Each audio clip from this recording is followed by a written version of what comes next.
Hello बच्चों, let's see this question. If a less than b, b less than c, c less than d and k greater than 0, then the quadratic equation x minus a x minus c plus k x minus b x minus d equal to 0 has.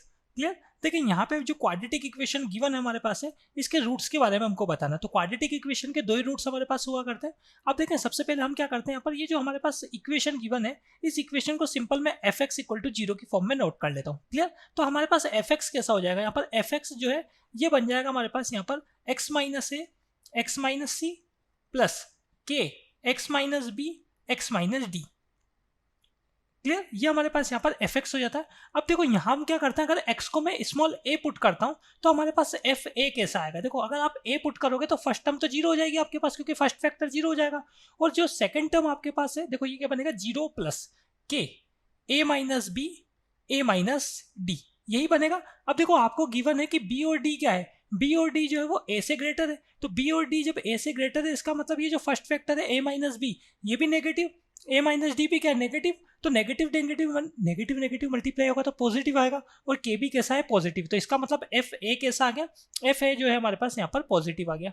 Clear. ऐसे अगर हम बात करें यहाँ पर, तो हमारे पास F B क्या बनेगा, अगर मैं x की जगह ये जो हमारे पास एफ एक्स चल रहा है, इस एफ एक्स में अगर x की जगह b रखूंगा, तो देखो हमारे पास जो सेकंड टर्म बनेगी है ना, k के साथ जो मल्टीप्लाई हो रहा है वो तो जीरो हो जाएगा. और फर्स्ट टर्म में क्या आएगा, फर्स्ट टर्म में हमारे पास आएगा b minus A B minus C. और सेकंड टर्म क्या हो जाएगी, जैसे मैं x को b रखूंगा तो सेकंड टर्म तो जीरो हो जाएगी.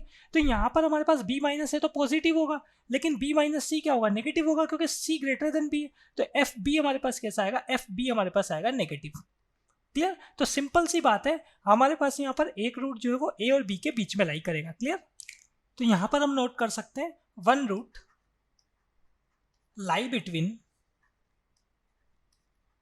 ए एंड बी.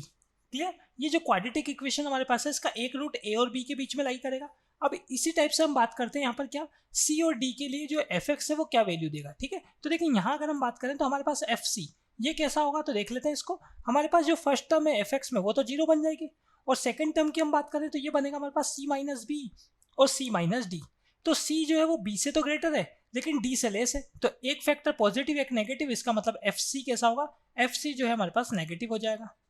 क्लियर. और ऐसे हम बात कर लें यहाँ पर एफ डी की, तो जब हम f x equal to zero में या सिंपल एफ एक्स में मैं एक्स की जगह जब डी पुट करूंगा तो फर्स्ट टर्म हमारे पास बनेगी D minus A D minus C, और सेकंड टर्म में क्या बन जाएगा, जीरो बन जाएगा. तो डी जो है ए से भी ग्रेटर है और डी सी से भी ग्रेटर है, तो एफ डी जो है वो कैसा आ रहा है, पॉजिटिव आ रहा है. क्लियर. तो सी पर तो हमारे पास एफ एक्स नेगेटिव है और डी पर एफ एक्स पॉजिटिव है, इसका मतलब एक रूट यहाँ भी आपके पास सी और डी के बीच में लाई करेगा. तो ये बताया हमने यहाँ पर one root lies between c and d. Clear. तो एक रूट हमारे पास ए और बी के बीच में लाई कर रहा है, एक रूट सी और डी के बीच में लाई कर रहा है. इसका मतलब दोनों रूट्स कैसे होंगे, डिस्टिंक्ट होंगे और साथ में रियल रूट्स भी होंगे. क्लियर. तो डिस्टिंक्ट और रियल रूट्स है, इसका मतलब final answer is option number A. Best of luck.